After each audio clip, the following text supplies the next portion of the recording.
From west to east and kingdom to kingdom, you're listening to the Diz Unplugged Connecting with Walt podcast.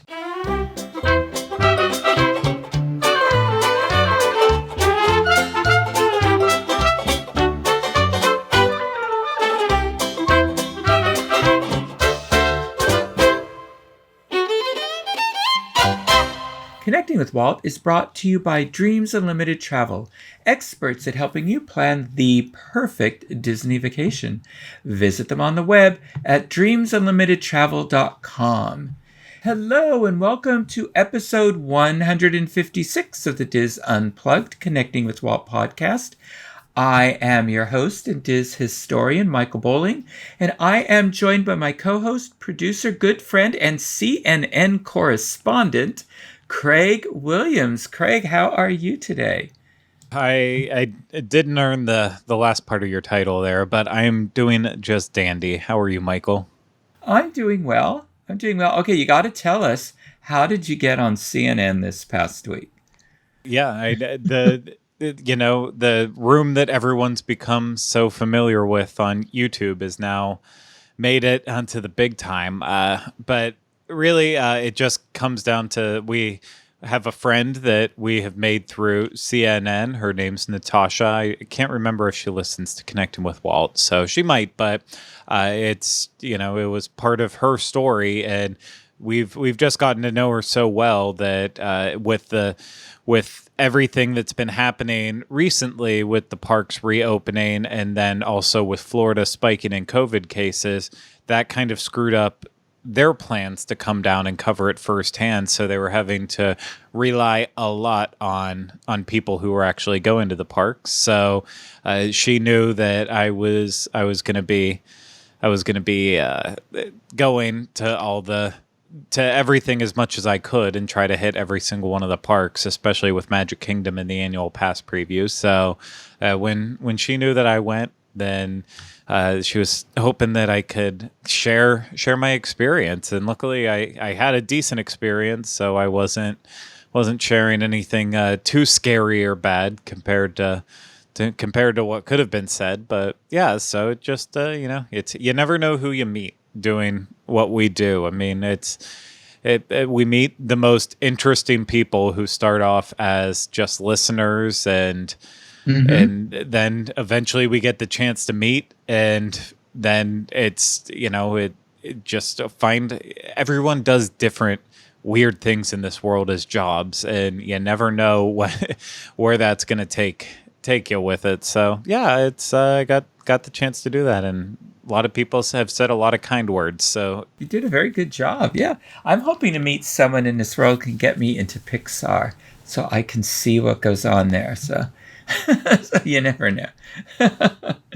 Well, some of you who subscribe to our YouTube channel are thinking, hey, what's going on here? There is a Connecting with Walt video podcast. And yes, we are celebrating the 65th anniversary of Disneyland with a special episode. And as we mentioned before, we will do video podcasts from time to time if the content we believe warrants it. And this is one of those episodes. So if you are listening to our audio, you might want to. Craig, where can they find the video of Connecting with Walt?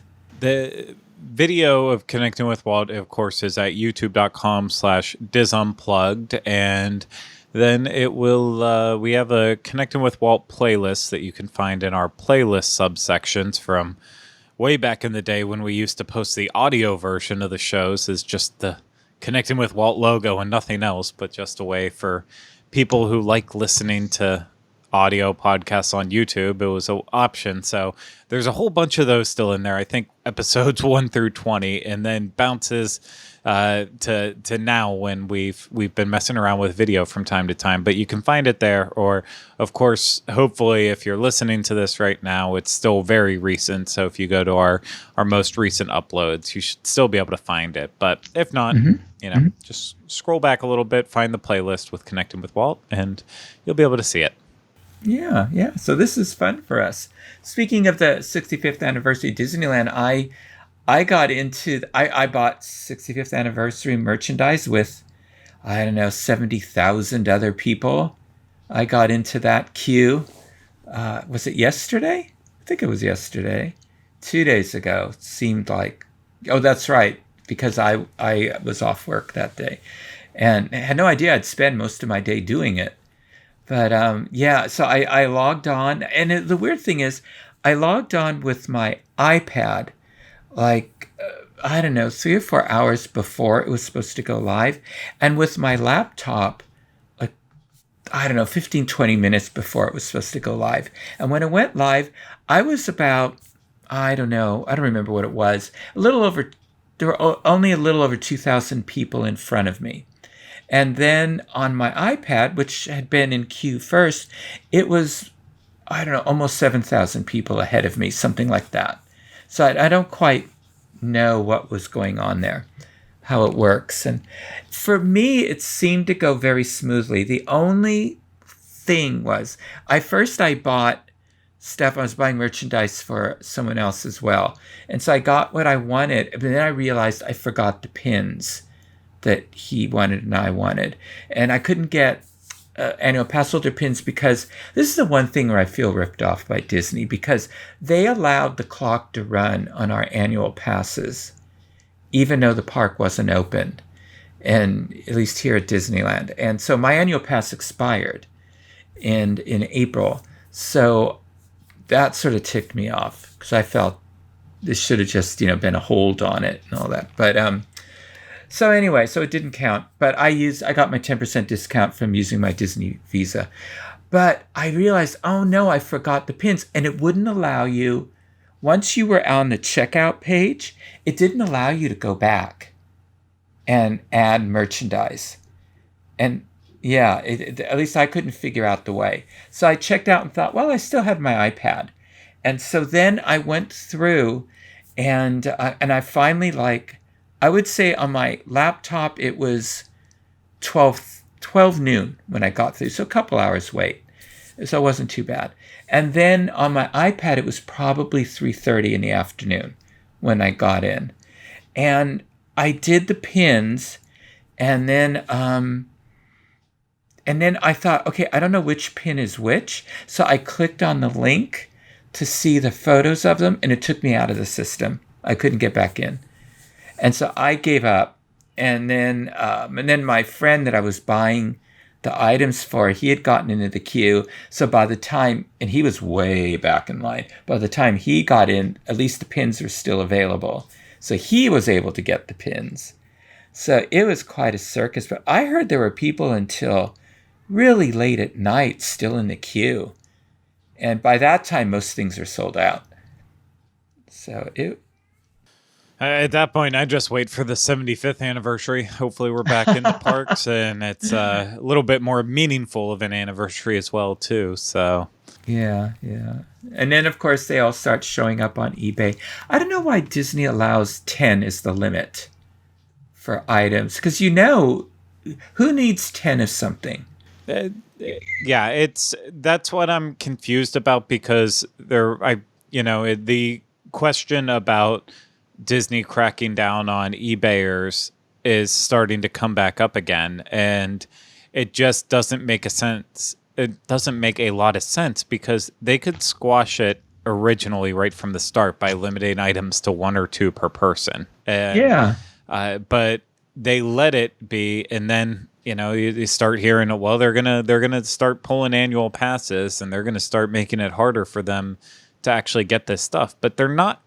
They don't ever follow through with that. It seems like maybe they make a couple people an example here and there, but they don't go harsh on it. And so, yeah, I don't think they're ever going to actually finish it, because at the end of the day, they just want to sell this stuff off and get their money out of it. But then you also have to wonder, why are they undervaluing this stuff that they're selling? If they were selling it people are buying it at eBay prices because of scarcity, so why not sell it at that to begin with? And the eBayers probably wouldn't even fathom trying to sell it for double, or they would, and maybe I don't understand that world. but if the demand is there, then limit it to 2 per person and let all the people that are in the queue buy what they want. So it's not like the stuff's going to sit there. It's going to get sold. So anyway, or what it really gets me is when it's a park exclusive and they say up to 10 people, so that then people in the park who are there, up to 10 items. And so then people in the park who are there can't get it. And that really annoys me.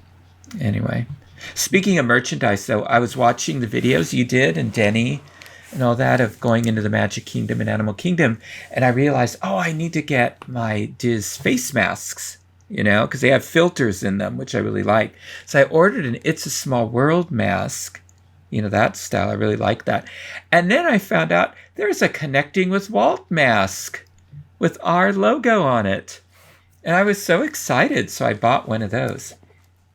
See, I didn't even know. I know that they're always updating this stuff regularly and switching stuff around and making sure some of the logos look better than others on masks. So I didn't even realize that finally got in there. But yeah, it's sort of a burgundy color, so that's good. It won't show my wine stains, But yeah, and then there's a little Connecting with Walt logo at the side and all that. So so that's pretty cool. So hey, if you have to buy a mask, get a Connecting with Walt, mask show you're connecting with Walt pride and all that. So we do have some good news. This is thanks to a listener, Sean.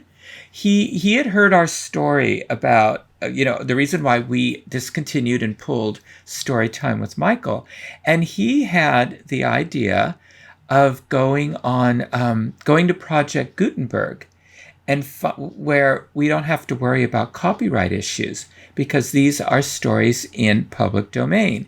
And he's saying, and look up stories that Walt did films on and read the original story, which a lot of people don't know the original fairy tales. They only know the Disney version. I learned that when I was a teacher at university because I had to take a class on analyzing the fairy tales and the psychology of fairy tales. And I was the only one in the class. And this is a room full of, it was a seminar. So there were only like a dozen, people going for their credential in the class.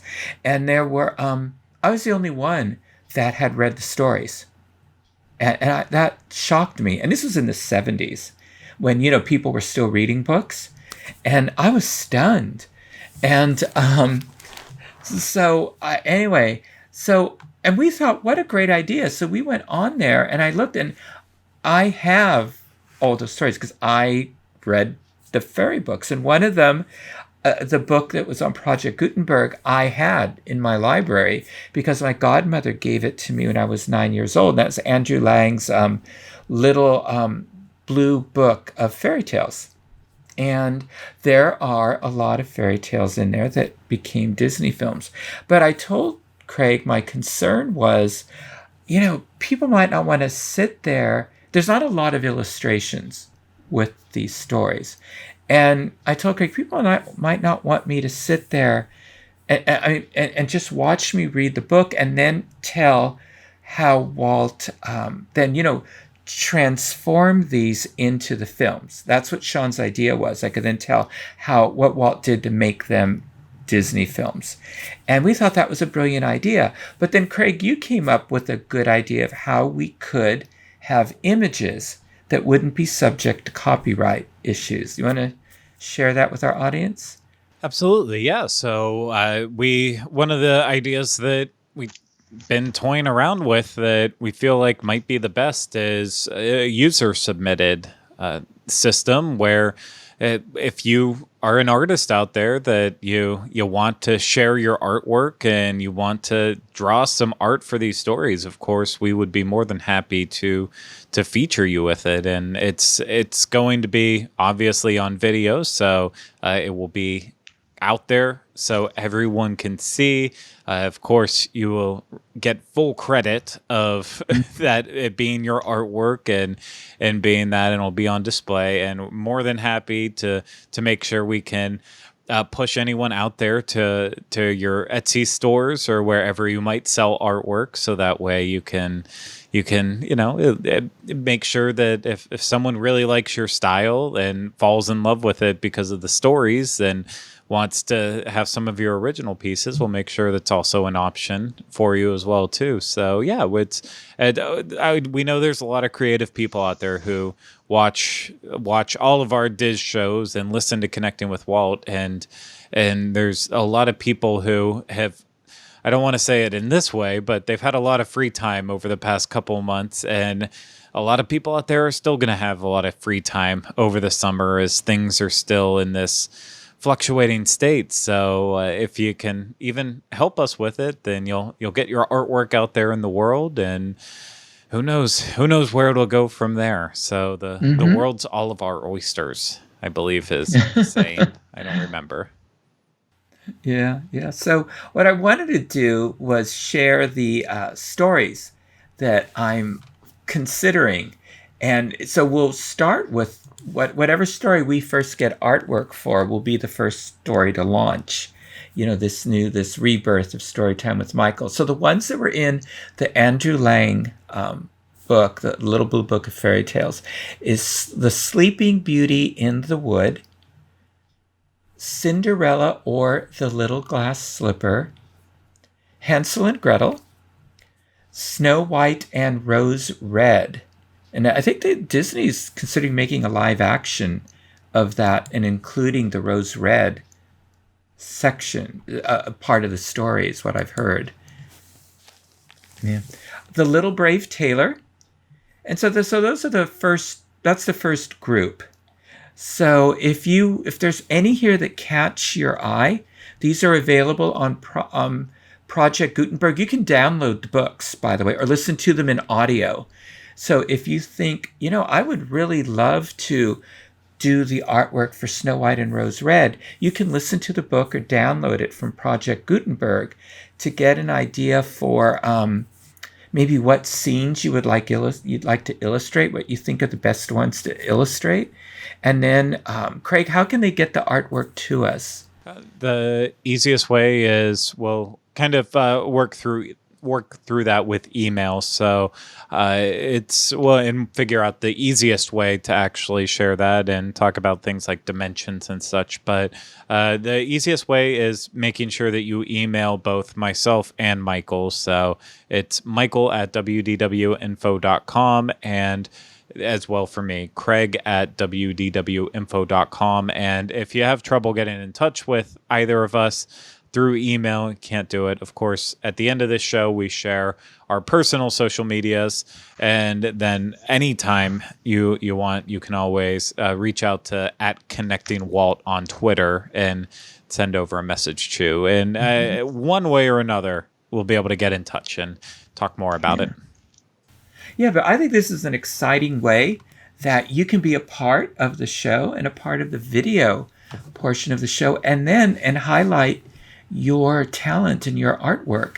And of course, yes, and as Craig said, you will be mentioned on the video, probably at the beginning and again at the end, as well as if your signature's on the artwork when it's displayed, of course, it'll be on there as well. And then on the video, we would, as Craig said, we would point people to where they can see more of your work. And so I think this is going to be fun.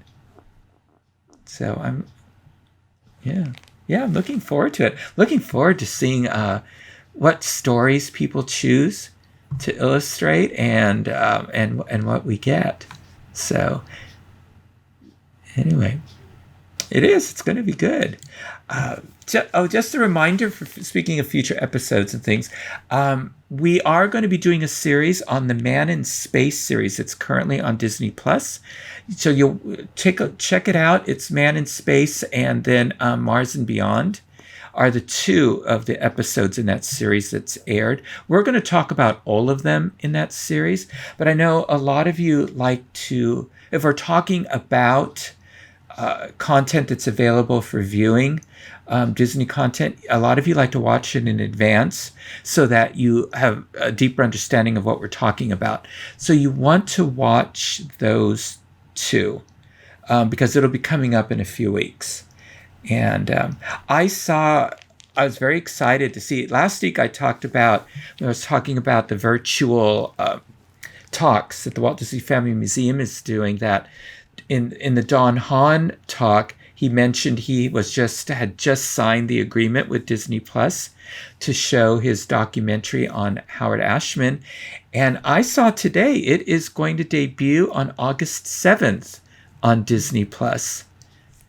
So that I'm looking forward to seeing that. The trailer looks really good that they have for it. It's very exciting. I feel like you and I were even talking about this. Maybe it was on the show, maybe it was off the show. I feel like we were just recently saying, like, when will this actually come out? Because it has been, it's been a while in the making, and I cannot wait. I was seeing just advertisements for it all day. So Disney's clearly very proud about the work being done on this, and they are ready for the world to see it. So I know what I'll be watching on that day. Oh, absolutely. And Don Hahn makes such good documentaries.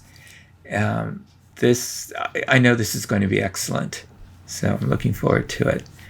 So, and speaking of future episodes again, I mentioned last week I am having surgery on July 23rd, and there is I'll be in a hospital for a few days, but then there's a 3-week recovery period. I don't know how soon will I be able to return to the show. It could be within a week of the surgery, and or it may be 3 weeks. So there is a chance that Craig will be having to go through the moat and saying the secret password and fighting the knight who guards the Diz Unplugged vault in order to pull a few things off the shelves from Connecting with Walt in order to replay those for you. So I know he'll choose some good ones from, usually you pulled them from the Disneyland series. So, yeah.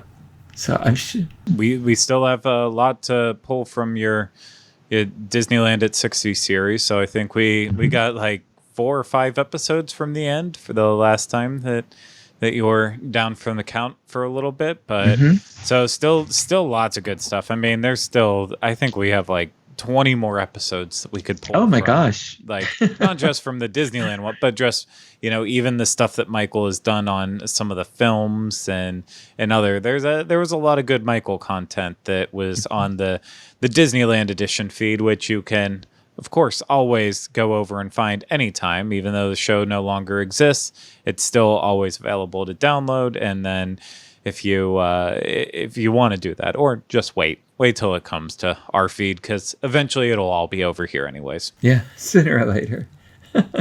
Okay, thank you. And thank you again for everybody who's sent me well wishes and prayers and pixie dust, because I definitely appreciate it, and I know they will help on July 23rd and during my recovery. In past episodes, we've enjoyed going back in time to Disneyland and the Magic Kingdom to talk about how we would use our ticket books of the era. As part of our celebration of Disneyland's 65th anniversary this year, Craig and I are going to visit the Disneyland of May 1977. Of course, this trip to the past wouldn't be the same without our traveling companion and my colleague from the classic Diz Unplugged Disneyland Edition podcast, Tony.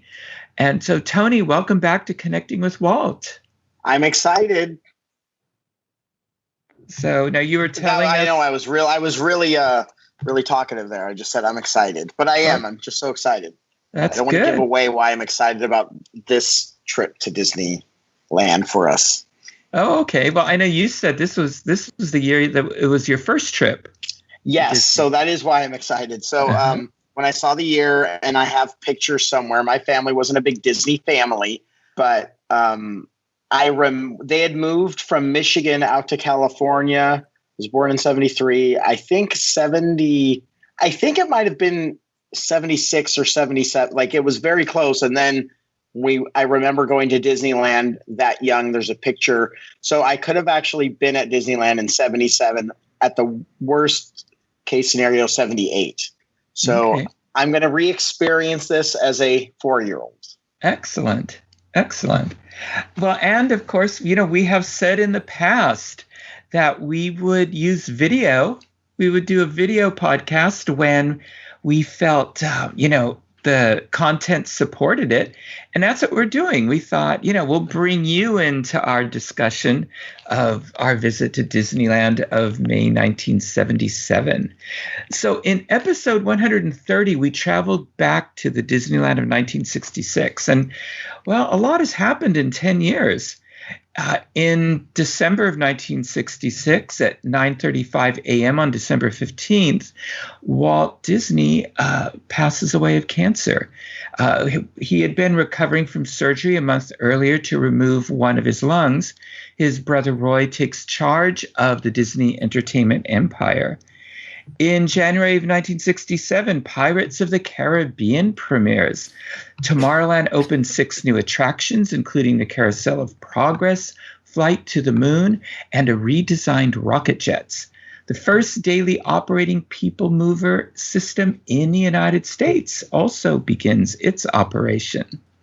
In January of 1968, the Mark III monorails debuted.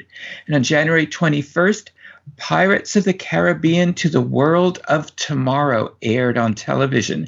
This special took viewers on their first ride through Pirates of the Caribbean and gave a tour of the newly reopened Tomorrowland.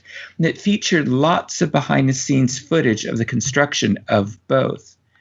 In August 1969, a Haunted Mansion opened. In July 1970, Disneyland had its 15th anniversary celebration.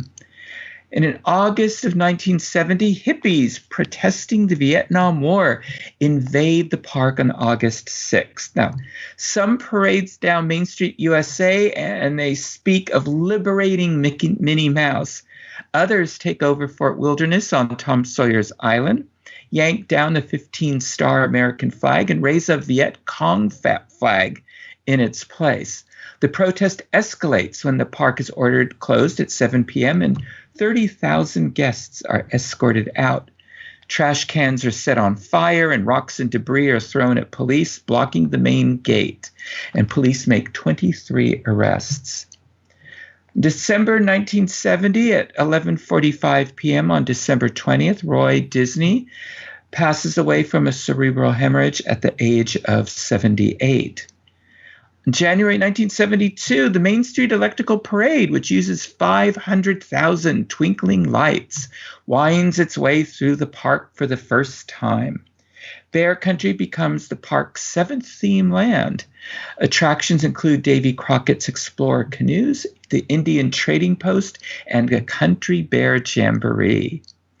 In January of 1973, the Walt Disney Story opens on Main Street, USA. The exhibit includes memorabilia and pictures from the family's archives and a short film on the founder's life.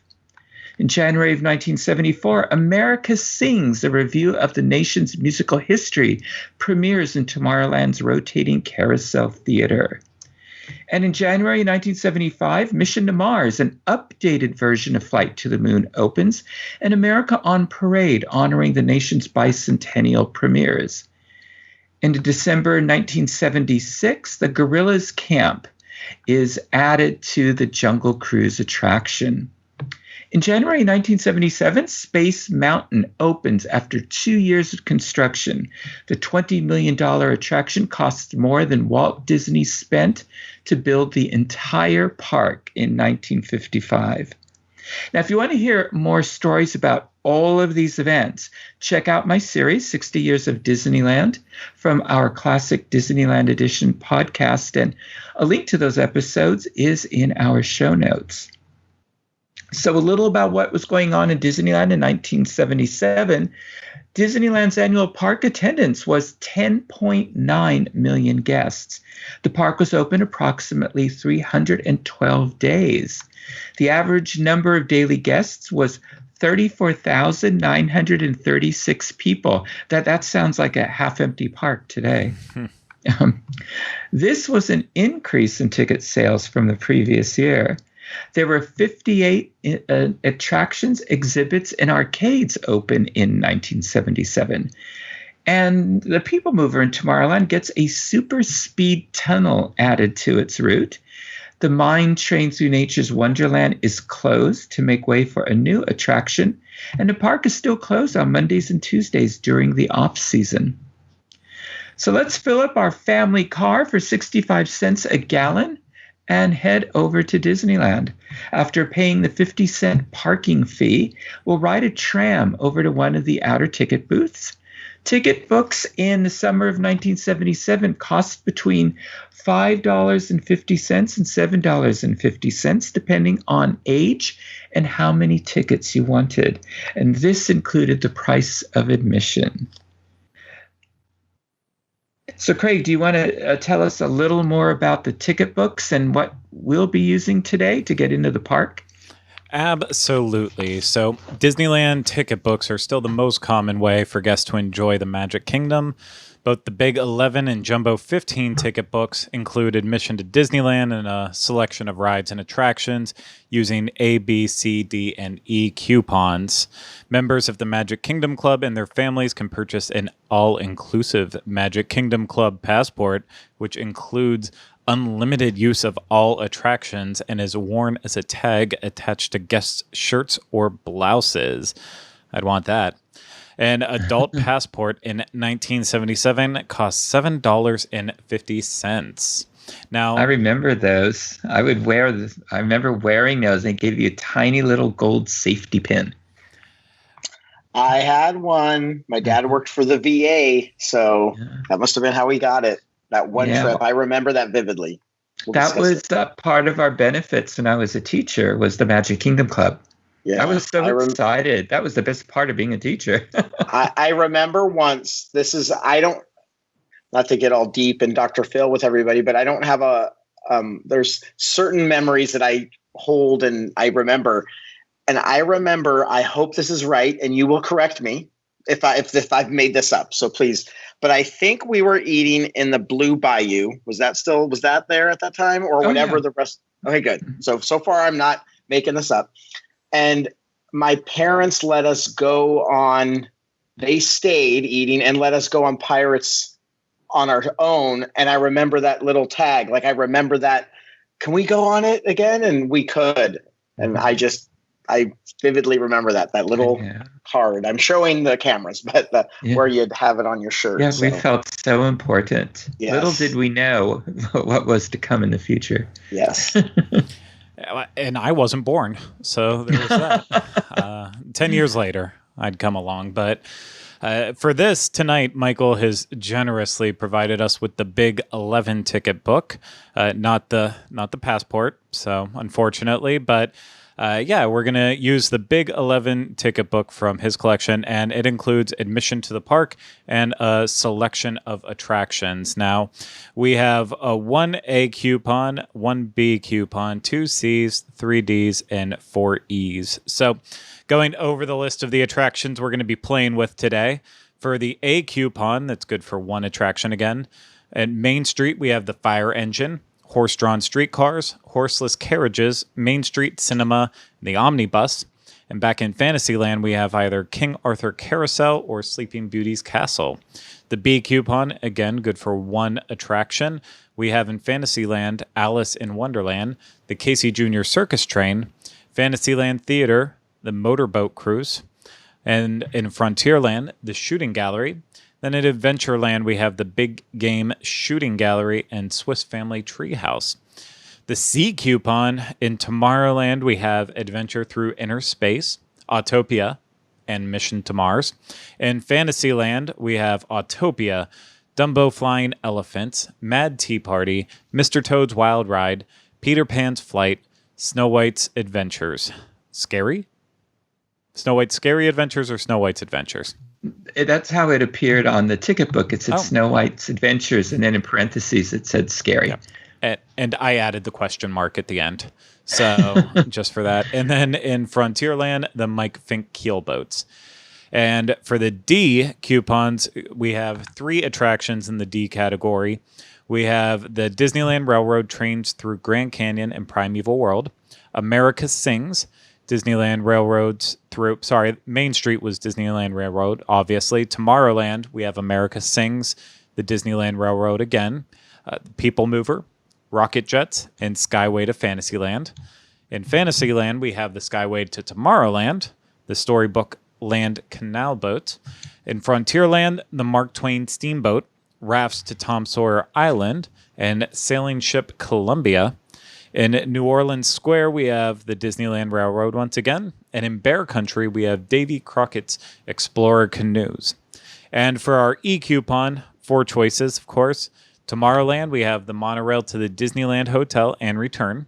Space Mountain, a roller coaster type attraction, if you could believe it.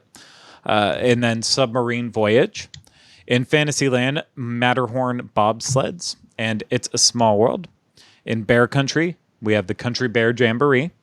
In New Orleans Square, we have Haunted Mansion and Pirates of the Caribbean.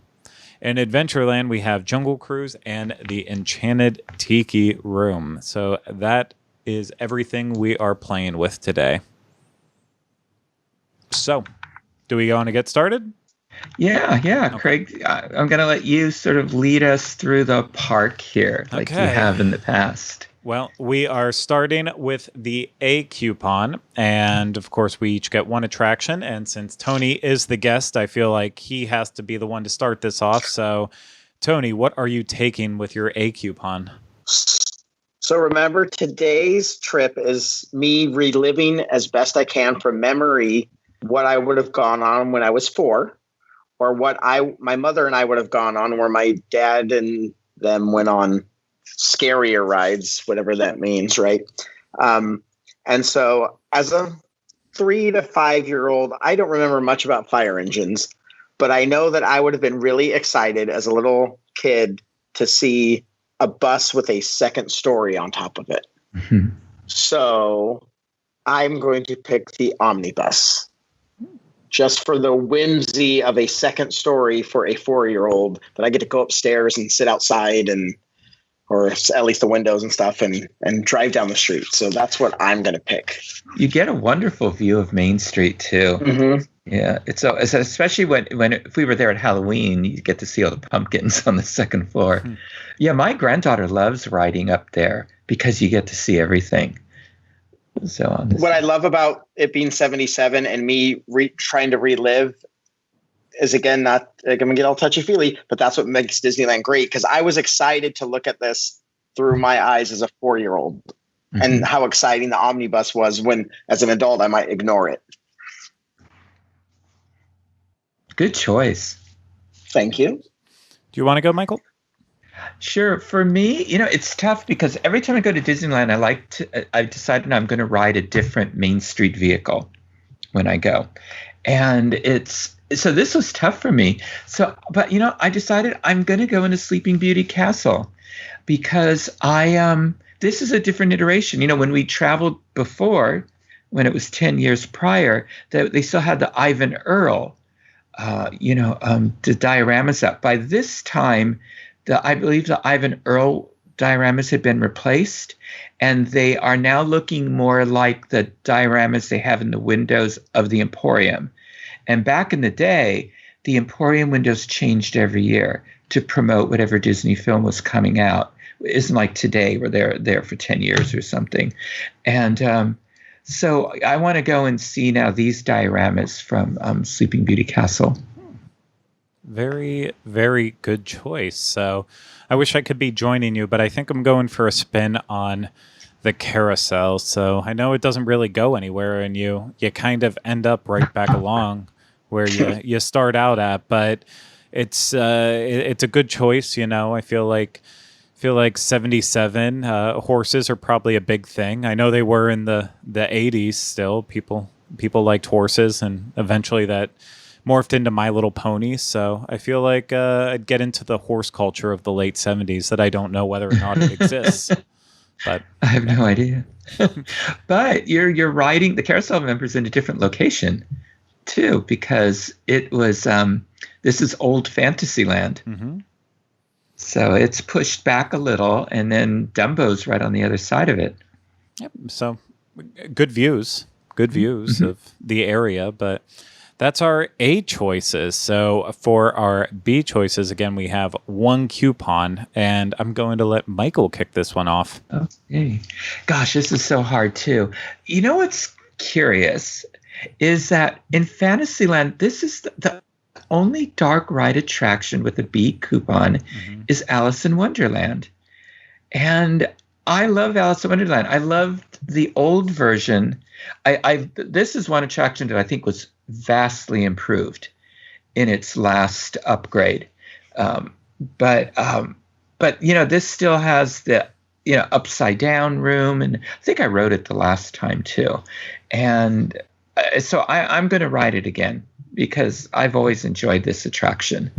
Yeah, I would completely agree with you on this one. It almost feels like a gimme in a way. I know Tony's will probably be different since he's doing this from a different perspective, but yeah, Alice in Wonderland being in the B coupon list, that just seems like, maybe they let it go into a state of disrepair at this time, that it just was falling apart. So just downgrade it a little bit from what it used to be. But it's just, how could you not choose that? There's a lot of great stuff on there, the circus train and the treehouse, but and the motorboat cruise. Oh my, how could you not go on that?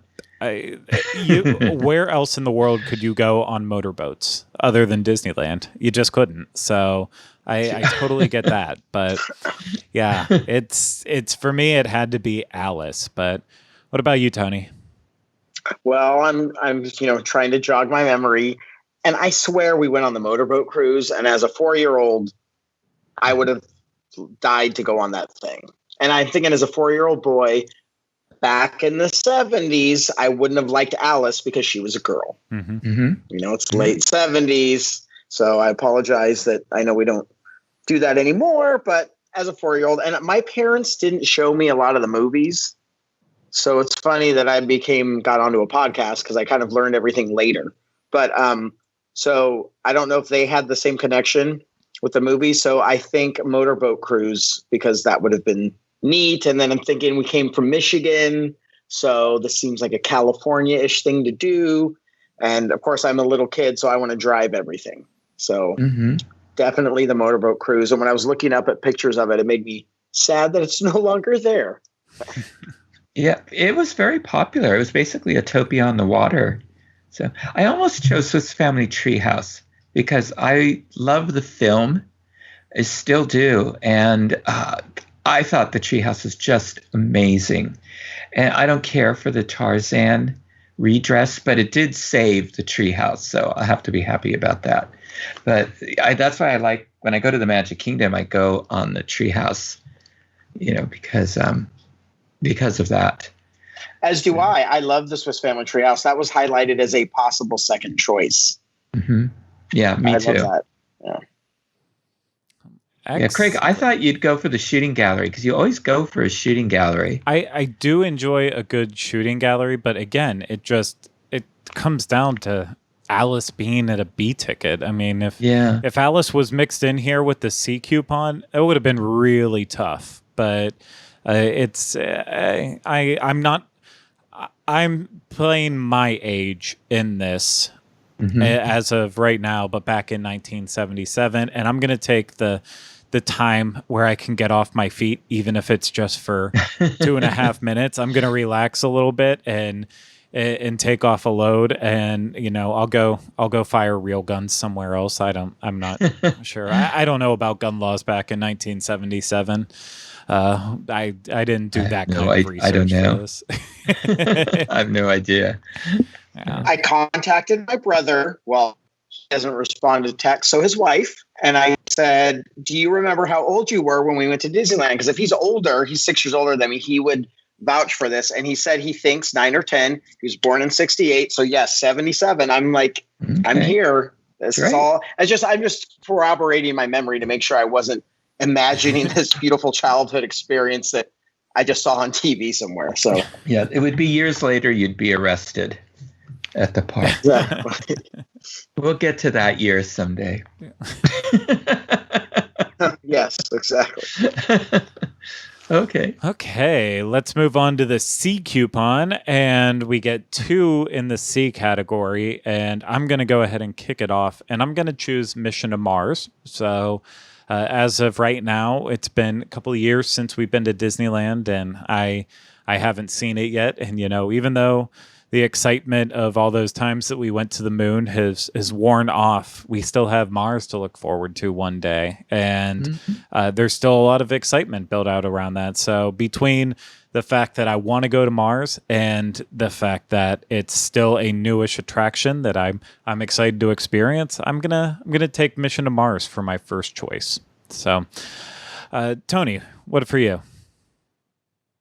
Okay, so now, my memory was coming back, and now we can verify that I'm not making it up.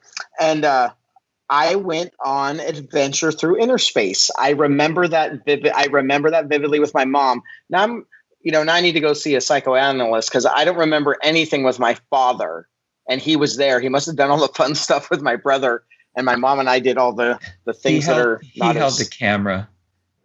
There's no evidence of me being with my children because I was okay. That makes me feel a little better. Now I want to go back home and dig through. They have just boxes of mismatched photos to find proof of some of this stuff. But yes, I adventured through inner space. It had an Omni mover, and didn't it have the screen where they kind of you're going in? I don't even know how to explain. You know what I'm talking about? The screen when you got shrunk down. Yes, exactly. I remember that. And when you're in the queue, you saw the people getting shrunk. Yes. As they were going through. And, you tried to find, where were they in the line? Is that them? And what's because, of course, you believed it. Yeah, and what's funny is I still love the Omni Mover ride still. Mm-hmm. And even if you look at Spaceship Earth in Epcot is similar, not exactly, but you're just looking at stuff and you're going through the Omni Mover and you're going up, and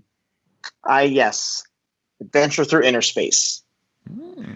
Well, I'll be riding with you. I loved this attraction when I was a boy. When I was a strange man riding with us on adventure through inner space. Well, we didn't invite your family on this trek, but I love this attraction. It just seems so clever. This was one where it was educational and fun at the same time. The effects were cool, but they were really simple, and so you get down, you're the size of you get down to the size of an atom in this melting snowflake, but you learn about neutrons and all kinds of stuff. The thing that creeped me out was the giant eye as we're getting brought back out, and that big giant eye looking at you. I just gasped. I was muted. All of a sudden, I remembered that. As soon as you said it, it came back to me. Oh, yes. Oh, my gosh. And then when you got out, they had an exhibition on all of Monsanto, who's the sponsor, all of their there's things they'd created or coming up with. And I remember they had one on the fabrics they had created, the futuristic polyester and how it stretched and all that. They had this hilarious thing that I don't know who designed it, but there's this, Craig, you spoke about horses. It was like this two-dimensional sort of, I don't know. It was made out of plywood, I'm sure. And I still remember this. And so the lady's riding on the horse, and you see sort of the rear end of the horse and then its face out there, and she's riding on it. And as the horse is galloping, she's bouncing, and her butt is sort of bouncing with the horse, and her legs are sort of flailing out. And it demonstrates how polyester stretches. And I still remember that. I don't know why. And but this was a terrific attraction, and it kept its popularity until they closed it. It's not like the audiences dwindled for it. It's just they needed the space for a new attraction.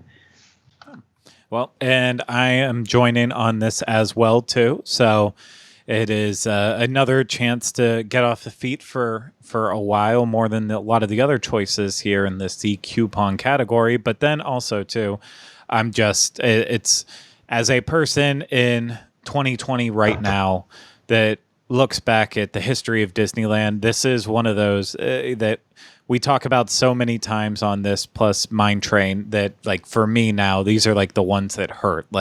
if I could go back in a time machine, that's one of the attractions that I would want to experience. And I would give anything, but I don't think we're quite there yet with science. Maybe, you know what, if they can shrink us down to the size of an atom, then maybe one day they'll be able to send us back in time. But Tony, what's your second choice out of here?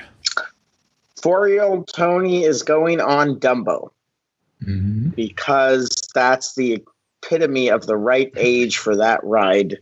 It's not scary flying, but it's flying. And then there's cute Dumbo elephants. And I still, to this day, elephants are my favorite animal. So I'm sure I went on that. And as a 4-year-old, I can see myself with a big smile on my face flying around in Dumbo, just as when you see the kids now loving that ride still. So much so that they had to build a second pod in Florida. So yes, Dumbo. And Michael? I will never miss an opportunity when we go back in time on our little Carousel of Progress Wayback Machine, the Mike Finn keelboats. That I like that attraction so much. It was such a unique way to go around rivers of America, and little did we know that it was so precarious that you could fall into the river. But just the spiel that the keelboat captains gave, it was so hilarious. And then they would have this little rivalry with the guys who are on the canoes, and it was just so much fun. And it was cool being that close to the water. Especially, I always wanted to sit on top, so that's where I would go for. So it was neat because there was nothing around you as you're perched up there on top. And you know, you'd go and you really realize, as you do when you're in the canoes, how big the large ships are that go around there, because you have to steer clear of them. And you know, so the Columbia might come by you, or the Mark Twain, and you're really looking up at them. So it's great fun, and you got great views of the scenes that were along the banks and on Tom Sawyer Island. So Mike Finn keelboats for me. That is a good choice. I think we all made good choices for the C tickets, and that will lead us on to our D tickets. And we get 3 of these. You know, a lot of, you could use all 3 on the railroad if you really wanted to. Maybe Michael will. So, Michael, what are you doing first? Well, since I'm already in Frontierland, getting off a keelboat, I'm taking a raft to Tom Sawyer Island, because this is the old Tom Sawyer Island. This is before the lawyers got in and made it safe. And so they still have all the things you can climb on. They have teeter-totter rock. The fort is still open, and you can go in there and climb and run all around and shoot your rifle from the towers and go into the stockade. And that's where now the scene with Davy Crockett is in there, and then there's a tunnel, an escape tunnel that you can take out of the fort and leads you to other places on the island. And anyway, it was great and had so much fun there. And if you fell, you know, your mother pulled a Band-Aid out of your purse and put it on and told you to watch where you were going and sent you on your way to climb some more. So that's what I'm going to do. Tony, are you getting in on that? Yes, I am. And originally I wasn't. And then as he started describing it, all of a sudden my memories came back with my brother and I, like, running around. And when you mentioned the tunnel to the other side, yes, like, I remember that. And I just got chills. That's crazy. That was so fun. As a kid, that's all you want to do. That would be like the best part of your day, is just being able to run around and you're imagining at the same time. I miss the 70s for that, where you could just do it. You just run around and climb, scrape in the tunnel, and still you just got out and kept going. Yeah. And it was the best time for your parents too, because they could sit on a bench and rest. Yes. Perfect. Well, I'll be waving at you guys as I am paddling along on the Davy Crockett's Explorer canoes. So, I mean, in 1977, I'm sure it's a trip to be paddling around the rivers of America. But I mean, even in this day and age, every single time I'm at Disneyland and I see that the canoes aren't running, whether it's, off season, cold weather, or whatever you have, I get so bummed out. I love the canoes. I don't love when you're getting splashed by that kid who can't reach their paddle in the water, so they just slap the top. But it's just, I had opportunities to actually canoe when I was growing up and stuff, but there's something different about canoeing around a theme park. There's just something really, really special about that. Yeah, and I think it's wonderful that Disneyland has kept that open because it is so much fun. It's a lot of work because, halfway around, most people, half your canoe's given up. Yeah. And so you're really putting a lot of effort into it. But yeah, I love the canoes. I hope they never get rid of them. No, I actually like being that second half hero. I kind of just fake it on that first half when everyone gets tired, and then I start digging in. I'm like, what? No one else is doing this? It's just me. So then I look like the big man who should be working there in the cut off sleeves that are way too tight for everyone. But Michael. And you know those guys that do the canoes and they have those sleeves with and their huge bulging biceps. Oh, they're so proud. Oh, 100%. That's what I would do. I mean, I've got wimpy arms, as you can see if you're actually watching this. Like that's what I want, to be paddling so much that I get completely ripped on there. But that you're and then you have to rip off your sleeves. Yeah, exactly. Yeah. I don't know where I lost control of that. So, Michael, what's your next pick? Oh, I'm heading over to Tomorrowland because I am going to clap my hands to America Sings as I journey around the history of American folk songs. I have no idea why this is in Tomorrowland, but I loved it. It was so much fun. In its heyday, which it is right now, it was so much fun to be in those crowded theaters with everybody clapping, people singing along with some of the songs, and the audio animatronics were fantastic. And of course, we all waited for the little Pop Goes the Weasel, to pop out. And it's sad because those songs aren't taught anymore. Because they were still taught when I was a boy in class and when you went to Boy Scout camp and all that, because you sung them around the campfire, you sung them in the classroom, and I remember when I started teaching and all that, and I was surprised when the children didn't know those old folk songs, but they sang. As I said, I asked them, okay, tell me what songs you know, and it was the jingles to television commercials. Yeah. And I thought, okay, this is just sad. So I taught it to them. So all those songs. So this is a terrific attraction. So it died a slow death, and then they got resurrected, a new life on Splash Mountain. But I'm going to sing with America. And I will be with you on America Sings, more for the Splash connection and wanting to see the original roots of what ended up becoming Splash Mountain with the reuse of all the characters. So as someone traveling back from 2020 right now, as Splash is going to eventually be making its next progression in the great scheme of things, I want to go back to see where in Disneyland those original animatronics where they really came from. And I'm slightly similar. I'm slightly not similar. I'm slightly familiar with the soundtrack just from listening to it on different websites and Disney radios and such. So I like what I've heard. So I'm willing to use a ticket on it. But Tony, what's your next one?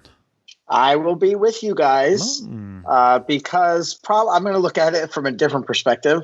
I'm guessing that coming from Michigan, we were probably hot and tired and not used to sun like that. I was anywhere from 3.5 to 4.5. We figured out with my brother, and at the end, I'm going to be controversial here, but back in the 70s, I know I did not have a stroller. So I was neither walking did around. There were no strollers in the parks in those days. Yeah, so I'm sure I was probably tired and would want to go to some place that was sitting down and cooler, but also the exciting piece of the animatronics and the stage moves. Us Midwesterners, I can't imagine how exciting that was to see a stage moving and you sat and stayed in your seat. So I'm pretty sure we went on it. And even if we didn't, then that was a mistake because we should have gone on it. Yeah. Yeah. I don't understand when in the United States did children lose the ability to walk and that everybody has a stroller? Because when I was a little boy, I know the first time we went, but I was 1 year old. And the park was like 2 years old. And I know I was in a stroller because my mother talked about it because we went with family and they had a triple stroller or something because we were all in one because my mother talked about what a bear that thing was because we were all the same age and then all the kids. And so, but my next visit, I was walking because we have photos and I'm hanging on to skirts were longer. In the 50s, and I'm hanging on to my mother's skirts or her hand or something, but I'm walking around that park with everybody, so I don't get it. And in our photos, you don't see strollers. No. And so I don't understand what happened to make it more go back in time. I remember we drove up from San Diego in our family car, which was the Honda Civic. It was not a big suburban SUV with DVD in the back. But I remember our little blue Honda Civic. And for people that don't know, look them up. They were tiny. Well, Carol talks about when her family drove down, her dad had a van. And there were no seats in the van except for mom and dad in the front. They had lawn chairs. That's that amazing. All the kids sat in the back. And when my parents, when we drove down in our van, there was a middle bench, but my parents threw mattresses in the back, and we, in the hopes we would sleep. Yeah, because Highway 5 wasn't built, so it was a long drive. Wow. And so it's funny how we survived all that. I would say so. So that's a lot. I'm glad that I was 10 years later than all this. Well, even more in some cases. But my final D coupon ticket that I'm using is for the People Mover. So I want to take a nice, relaxing ride all around Tomorrowland. Keep up with that kinetic motion of the entire land that runs throughout it. See the little bit of the upgrades to it. Just ride the People Mover like people who are in Walt Disney World in 2020 love riding the People Mover to this day, and I'll make all the Disneylanders jealous over it. So that's my final use. Who's joining me on it? I will be. Okay. No, we all went on the same rides pretty much.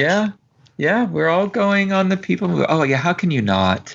And this People Mover was so cool because the track is still there rotting away, and but you can see it doesn't hug the buildings, which is one of its downfalls. You're out and about, and you're up above the submarine, up above Autopia, and you're going everywhere, and there is nothing around you except you're in that car up there, and you're going up hills and everything. I mean, it was an amazing trip. And you go out over Tomorrowland, the entrance to Tomorrowland and all that. I mean, it was remarkable back in the day.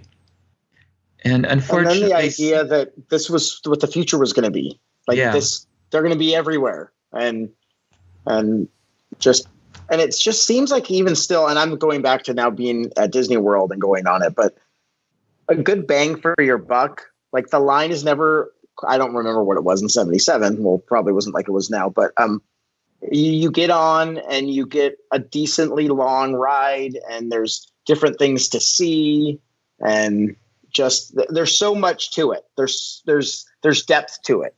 You could go on and just because you're moving on, like the kinetic energy that Craig was saying, or you could just want to see what you can see in the park. And then when you go into the little other areas where you can see things that were designed for you to see them. I just think it's a great ride. Yeah, and this had the super speed tunnel, and it was such a hoot because, as you're going along, and then and they had something like this in, it was just in my head. It was in Tomorrowland at the flight. What was it called, Craig? It was in Tomorrowland at the Magic Kingdom. We talk about it all the time. If you had wings, they had a similar effect.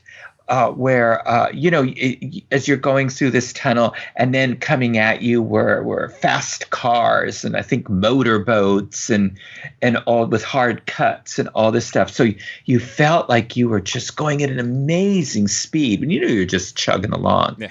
So it was a very cool effect. And then years later they changed it to the World of Tron, and so you had all those Tron vehicles flying at you and all that. It was very cool. It was a cool, simple but cool effect.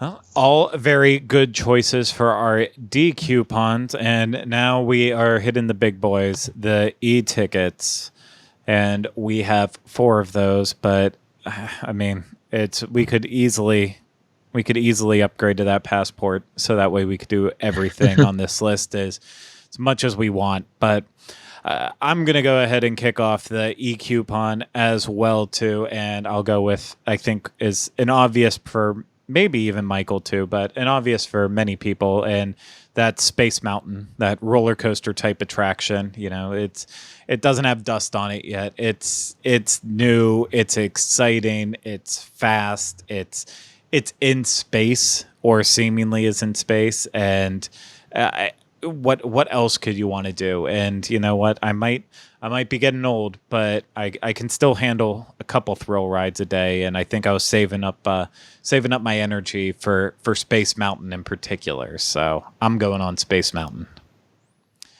And I'm guessing I'm alone on this one because I don't think 4-year-old Tony is going on Space Mountain. So this is like therapy for me. So I can tell you I have a very vivid experience of my brother and my dad running to go to Space Mountain, where my mom basically kept me and her from going. And I was scared of roller coasters, I'm still not the biggest fan. And I think part of that comes from being, and nobody knew. There's no YouTube videos about a roller coaster type attraction. So no, I don't think you should go on. I think you might be scared. And I remember I didn't go on real Space Mountain until I was in 7th grade because I was scared of it, because I remember at a little kid, like, no, that's too scary for you. And so I remember sitting down and watching them run off, not jealous, just, I guess I'm not supposed to go on that. Right. So anyways, I had to, this has been a great therapy for me, guys. Thank you. And for the listeners. But, and so instead of that, we're going to go on monorail to Disneyland Hotel and return. I will always go on the monorail. I love it. And I love that you left and then could come back. And we talked about the future with the People Mover. And then, of course, this. And in 77, I can't wait for these to show. When I'm an adult, they're going to be all over the place. And I just still love the monorail to this day. Oh, it's iconic to the Disney parks. What are you doing, Michael? I'm walking all the way across the park, down to the corner of it. I'm going to Bear Country, and I am picking and a grinning or whatever with the Country Bear Jamboree and stomping my feet and clapping my hands and, enjoying that real old country rhythm. Because this is the big Country Bear Jamboree. This is our with all the dialogue and everything in it. So, and I loved it. I miss this attraction at Disneyland. So I am going to enjoy it. I will be right there alongside you, and losing my mind when Big Al comes out towards the end, because he is an American icon that not enough people appreciate, and hopefully one day they will. But yeah, I'll be right there with you. I love it in Magic Kingdom, but I don't know. It's even though we still have it to this day in Magic Kingdom, I feel like I know more people in California that have a close attachment to Country Bear Jamboree. So even though ours is an important piece of Magic Kingdom, I feel like there's a longingness, and there was a almost a cultish attachment to it in California that would have been cool to see way back then and see crowds in there. So I'd be there with you. But Tony, what do you have? I'll be there too, because I still love it now. And maybe now you've explained why I love it now in Magic Kingdom, probably because being a Californian, I loved it. And the other thing about it was that it's in the perfect setting there. Mm-hmm. I think it's placed better it was placed better in Disneyland than it is in Magic Kingdom, because they're bears and it's wooded and everything was themed correctly. Yeah, I love Country Bear Jamboree. That's one of the big things that people have been talking about right now with once they announced Splash Mountain and everything that followed with that. It's like, well, does Country Bear Jamboree make sense? A bunch of Florida bears sitting in a Frontierland setting, because there's nothing frontier about Florida. So I don't know why they left Florida and went to the West to put on their show. But I don't know. Maybe there's backstory there that I'm missing in this show. They crawled out of the swamps and bayous. Sure. Michael, what's your second choice? Well, I'm heading right next door to New Orleans Square, and I am going on the Haunted Mansion. And, one of my favorite top attractions is, I go on it multiple times every time I go to any Disney theme park, and I love it in all its iterations. This is the original, though. I love its setting as well, with the Spanish moss-like trees, and it just seems so eerie, with its landscaping and its, all the ironwork on the front and all that. So I love this attraction. So I'm going on the Haunted Mansion, and the front was very different. In those days, you walked more directly up to it than you do now. Is 4-year-old Tony brave enough for a Haunted Mansion? No. No, he's going to go on Jungle Cruise. Nice.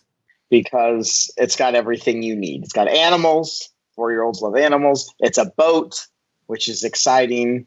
I know we lived in Michigan, but I don't remember any water experiences. Still, even when I lived in California, my parents never went to the beach. So obviously that would have been exciting. Jungle Cruise. And it's funny. I mean, I don't know if I would have gotten the jokes at age 4. Maybe I was a little advanced and appreciated them. But yeah, the Jungle Cruise, definitely. It's funny now that when I highlighted it as one of my rides, one of the things I love about doing, you guys invited me to do these shows, is it makes me analyze the ride and realize the good pieces of it that you sometimes take for granted. Mm-hmm. So like the fact that Jungle Cruise has a little bit of everything all in one. So definitely Jungle Cruise. Oh yeah. It's a great choice.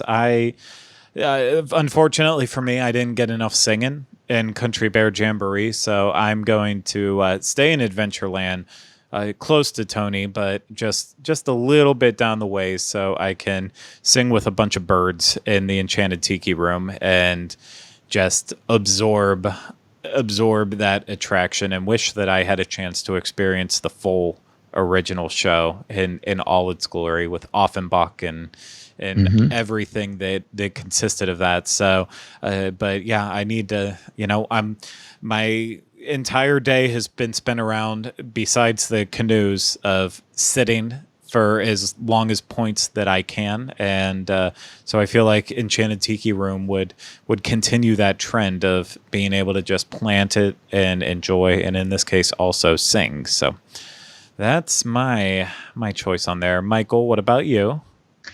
Well, I'm in New Orleans Square, so I'm gonna just keep on going, and I'm going on Pirates of the Caribbean, which is, usually my top attraction, my favorite attraction. Sometimes it flips with Haunted Mansion or something or another, or It's a Small World, but no, Pirates of the Caribbean. Again, this is the original version of Pirates before they've made all the changes and additions and all of that. So the pirates are chasing the women, and there's the auction scene and the original dialogue and music. And so I'm definitely going on that. This awed me when I was a little boy, and it still does to this day in all the different versions around the world.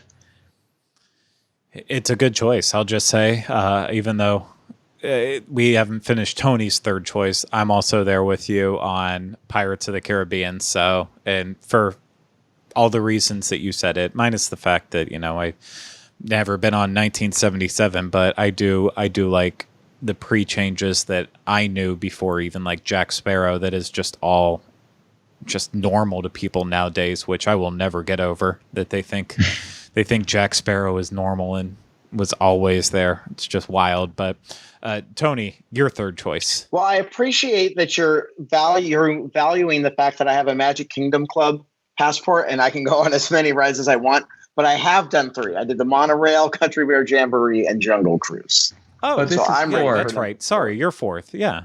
But I have the Magic Kingdom Club, so I can go on whatever I want. But so, and I think I talked about this earlier, and then we're going to get into some 70s stuff. But Pirates of the Caribbean, my brother and I went on it when my parents were eating, and now that I think about it, I was maybe 4 and my brother was maybe 10, and they're like, yeah, go ahead, go, because it was no big deal. You're at Disneyland, it's no problem. I don't think that would have happened in present day, but I do value that memory. And my brother and I, since he was he was 6 years older, so we didn't do a lot of things together, but now that I'm reliving this piece, that's like the perfect age where we're still okay and at Disneyland where we can do stuff together. But Pirates of the Caribbean will always be a great, well, I better not say always, because who knows what they eventually change it to, but is a great ride. And I'm going to say always. So definitely Pirates of the Caribbean. Okay. With 2 latchkey kids just going off on their own, parents having no idea where they're going. Michael, hand us off. My final one. Well, Craig, I am also going to the Enchanted Tiki Room. And 1977 would have been the first time I've seen it because I was 21.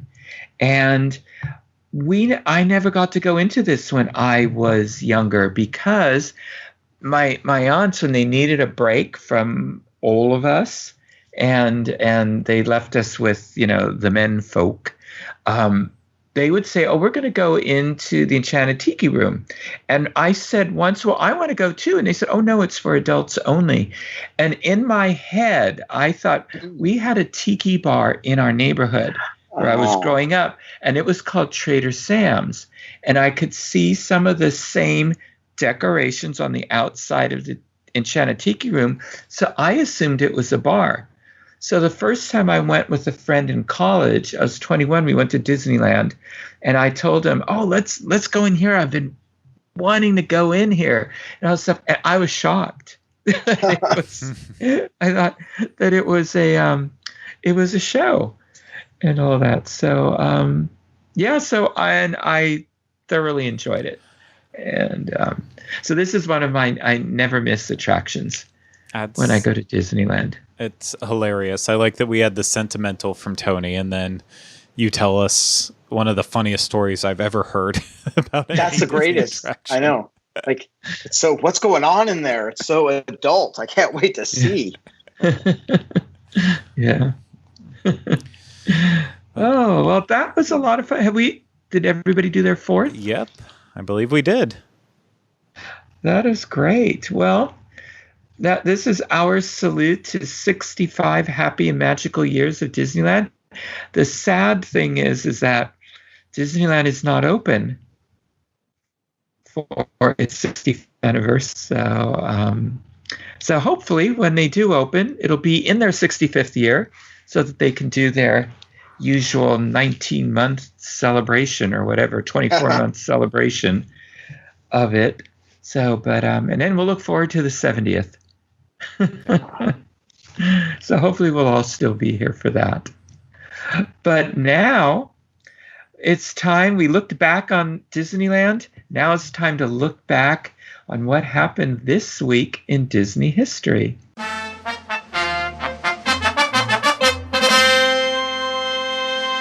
Okay, well, since we have Tony with us today, we're going to do our other version of This Week in Disney History, where we're going to have our competition to see who I'm waiting with bated breath here. Excellent. Sarcasm there, so I can be embarrassed, but that's okay. Oh, you anything for the show. Thanks. All right. Well, I'm going to run through for folks who might not know and to refresh our memories. I'm going to run through the rules. It's 3 points if you choose to not hear the multiple choice options. So you'll get 3 points for a correct answer. If you choose to hear the multiple choice options, you will receive 2 points for a correct answer.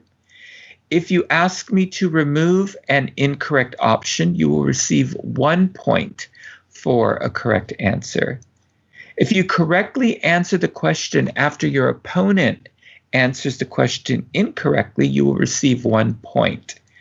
Now, some questions may have opportunities to earn bonus points.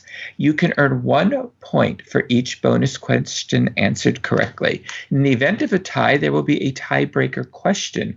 You may find having a pencil and paper nearby helpful for the tiebreaker question. Okay, so I'm just jotting down your names here so I can keep track and hopefully keep track of when you steal them and all that. Okay, there are 8 questions to make this even. So the last one is just sort of a miscellaneous question.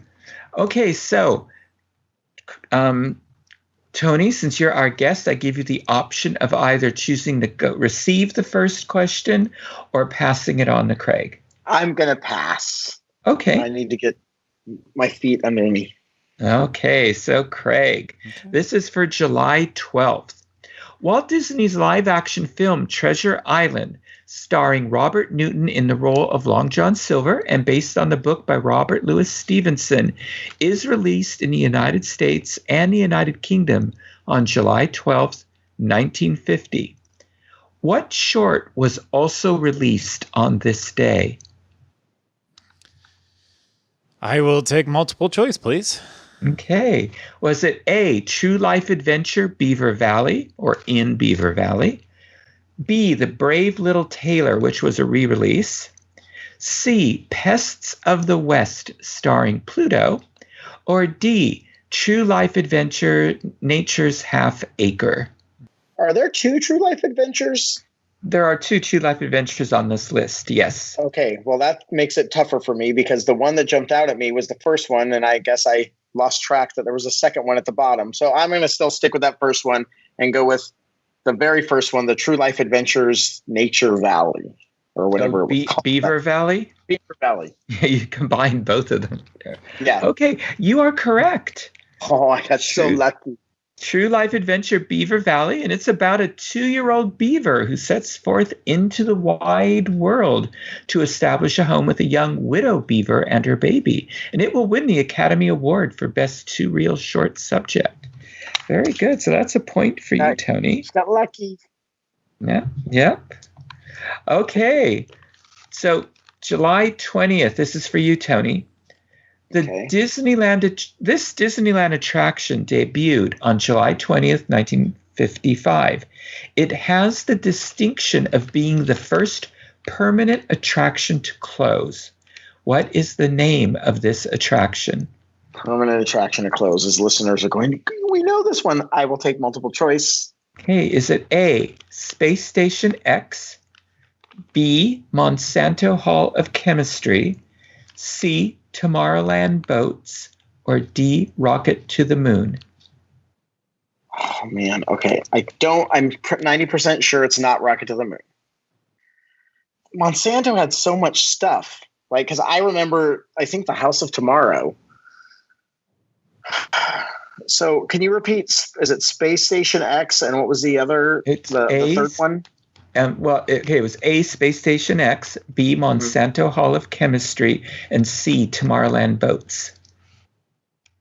I'm gonna say, but I've never even heard of the Tomorrowland Boats, and it says permanently closed. So the boats that I went on at age 4 don't count. I don't know why there would be boats in Tomorrowland. I'm going to go with Tomorrowland Boats. Final answer? Yes. You are correct. It's the Tomorrowland Boats, later named the Phantom Boats. They debuted in Disneyland's Tomorrowland Lagoon. The attraction featured 14 brightly painted gas-powered fiberglass boats. Their poor mechanical design will cause the ride to be the park's first permanent attraction to close. So very good. That's 2 points. That brings you up to I'm 3 points. Quit. This is the best I've ever done. Well, I've only done it one at a time, but still. Okay. It helps to write stuff down. It does. Good. I've learned that too in my many years as being a student. Okay, so now it is 3-0, but Craig, here's where you can catch up. Okay, on July 21st, at a press conference on the Empress Lily at Downtown Disney Marketplace in Walt Disney World on July 21st, 1986, Disney CEO Michael Eisner announces plans for a new addition to the resort. What will it be called? I'm going to go ahead and do multiple choice. Okay, is it A, Disney's Animal Kingdom, B, Pleasure Island, D, Disney Saratoga Springs Resort and Spa, or D, Disney Institute?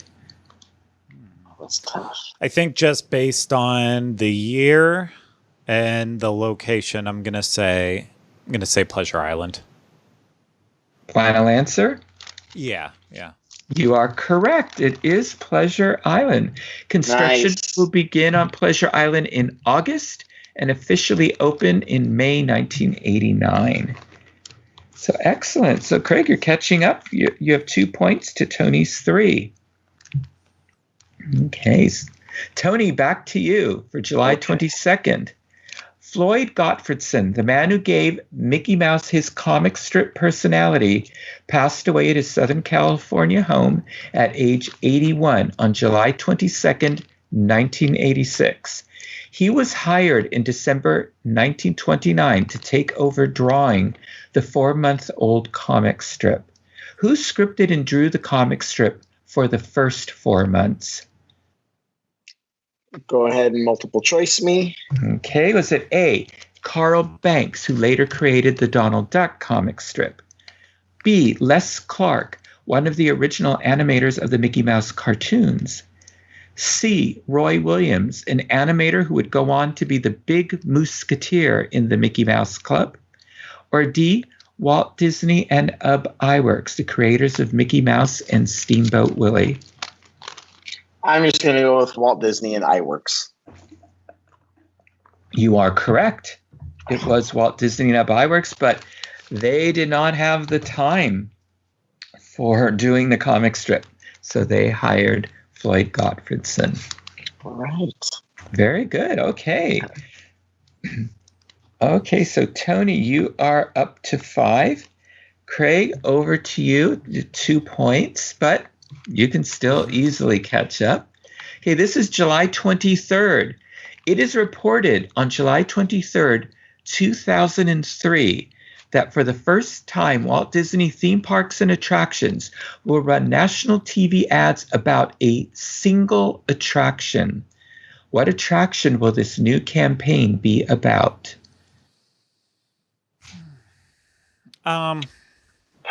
Okay. I'm just going to do multiple choice. Okay. Is it A, Aladdin, a musical spectacular at Disney's California Adventure? B, Mission Space at Epcot? C, the Twilight Zone Tower of Terror at Disney's California Adventure? Or D, Stitch's Great Escape at the Magic Kingdom? So for it to be, you said it was national? It was a national TV ad. Okay. So for it to be national, I feel like it has to be on the world side. Nothing against Disneyland. I feel like you see world further out, since more people seem to travel cross country even for world than they do for land. But so with that being said, I don't remember any commercials or anything for Stitch's Great Escape, nor does it ever deserve anything. So I'm gonna whittle it down to Mission Space for that. Okay. Yeah, the company's new campaign will be centered around Epcot's thrilling attraction, Mission Space, which will begin operation August 15th. Very good. So you got 2 points there. So if I had a choice, I was gonna go with California Adventure because it was they needed something so bad and they really quickly put up Tower of Terror. I was like that. I was going on that. That was where my train of thought was going. Yeah. That's why I put that in there, but it opened a year later. See, I know you're tough. So, Nice thought anyway, process. Very good. Great. Well, Craig's catching up to you, Tony. He's only 1 point behind. Okay. Feel the pressure. Okay, so for July 24th, Tony, Walt Disney made his last major public appearance at Disneyland on July 24th, 1966. Why was he at the park? Multiple choice. Okay. Was it A, for the opening of It's a Small World? B, the opening of Great Moments with Mr. Lincoln? C, the dedication of New Orleans Square? Or D, publicity photos of Walt with Mickey Mouse? Well, it sounded like I had a good idea, and then those choices, you must have been the toughest test creator for your kids as a teacher. They all sound great. I don't know. Okay, I swear he died before Small World opened. I don't know why I think that, but for some reason, that's what I think.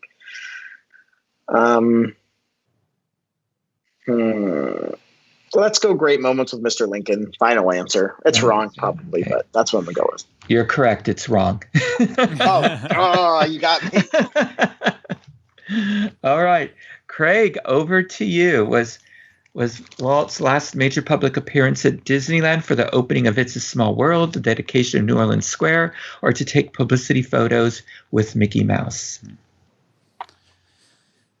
I'm trying to think back. I think it's for the dedication of New Orleans Square.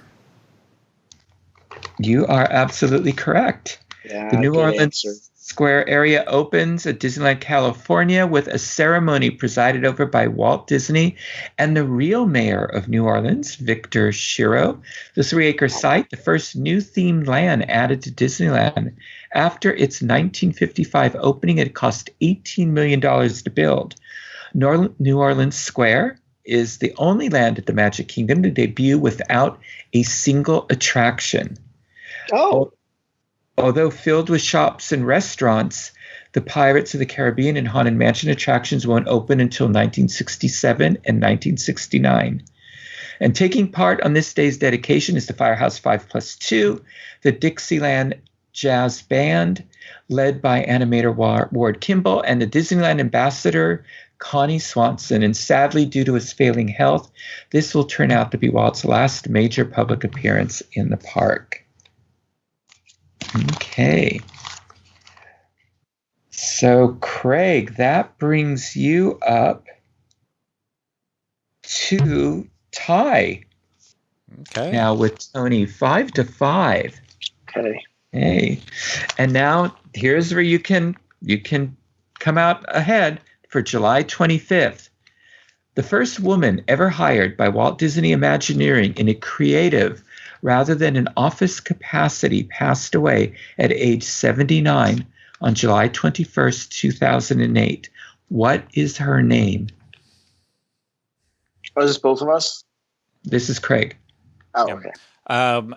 I know we just covered her recently in a show, so I don't even need multiple choice on this one. It's Harriet Burns. That is absolutely correct. Harriet Burns. We had her daughter on the show a while back. Was this your way to get me in trouble for not listening? Is that what that was? Disney legend Harriet Burns. For 31 years, she helped design and build prototypes for theme park attractions as well as final products featured at Disneyland and the New York World's Fair of 1964. She was at Disneyland's July 17th debut in 1955. Even though she retired in 1986, she stayed active in the Disney community and was a frequent guest at Disney and fan-organized events. For many years, Harriet Burns was the only woman to have a window on Disneyland's Main Street, USA, until Alice Davis received hers. And Harriet Burns' window reads, "The Artisan's Loft, Handmade Miniatures by Harriet Burns," and it's located above the Carriage Place Clothing Company. Okay. All right. So 8-5. So Tony, you've got some catching up to do now. That was fun. This is your last one. No, you could still do it. You could tie. Okay. And then we could get that tiebreaker in, which I didn't open up, so I have to go in my records and open it up. This is the miscellaneous question. Okay. What song is the old man who's sitting on a porch of his shack playing on his banjo as you pass him by in the bayou of Pirates of the Caribbean? What song is he playing? I can hear it, but I need the choices. Okay, is it A, The Star-Spangled Banner, B, Yo-Ho, A Pirate's Life for Me, C, Oh, Susanna, or D, Dixie? Oh, Susanna. That's correct. It is Oh, Susanna. But the tune is played at a much lower tempo to set the mood of the bayou. But, Tony, there's a bonus question. Okay. There's actually two. Where else can you find this same old man? Really? Okay. He's not at the end trying to get the key, like asking for the he's not my guess is at the end trying to get the keys from the dog. That's my guess, but I'm sure that's my guess. That is incorrect. Okay.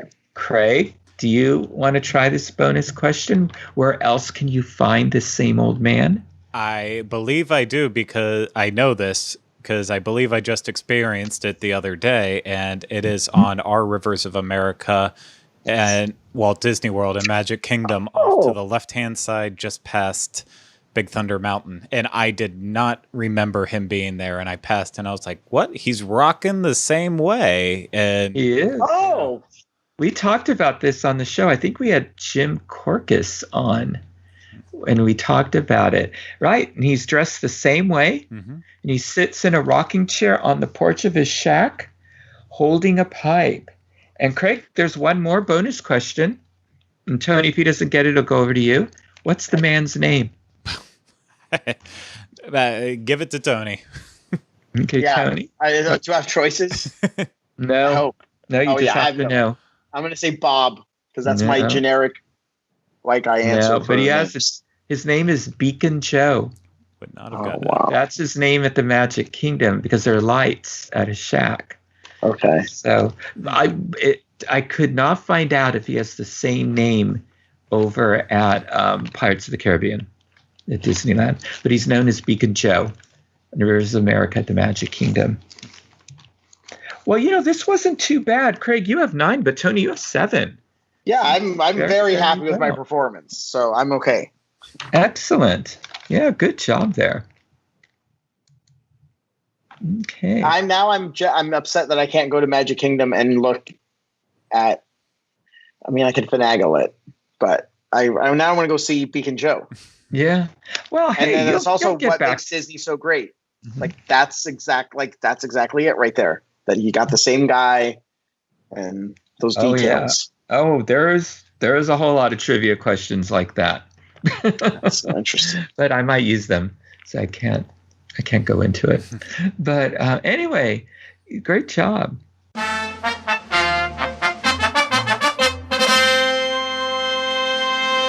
Okay, well, Tony, thank you for celebrating Disneyland's 65th anniversary with us by going back to Disneyland when, for a lot of people, that was still Disneyland was in its prime.